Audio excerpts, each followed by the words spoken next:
Today, we're diving into the top 3 worst wet belt engine designs. And trust me, if you've owned one of these, you already know the pain. Let's get into it. Coming in at number 3, the Ford Fiesta 1.0 EcoBoost. Now don't get me wrong, this engine promised a lot. Small displacement, turbocharged efficiency, and great performance for the size. But the wet belt design? That was the Achilles heel. This belt runs inside the engine oil, and while that sounds clever for lubrication, it turned out to be a recipe for long-term trouble. Early models suffered from degraded belts, blocked oil pickups, and worst of all, expensive repairs. To their credit, Ford did change things later on.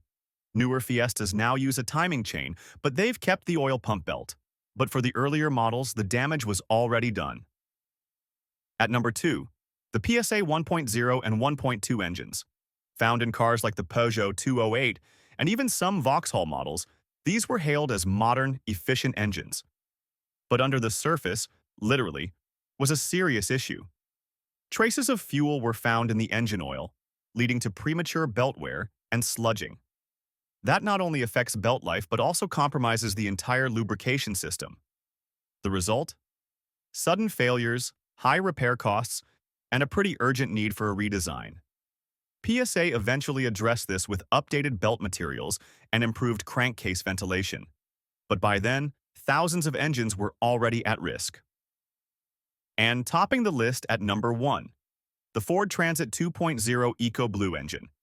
This one takes the crown for the most poorly matched design to its purpose. The Transit is a workhorse. It's used for deliveries, trades, and often runs long hours under load. So what did Ford do? They put a wet belt system deep in the engine, driving the oil pump. Something that should have been absolutely bulletproof. And here's the kicker. This same wet belt setup is also used in the Ford Ranger and the new VW-T7 platforms, including commercial vans. A design like this was never going to hold up under the high demands of real-world use. Premature failures, sludge buildup, and incredibly expensive repairs.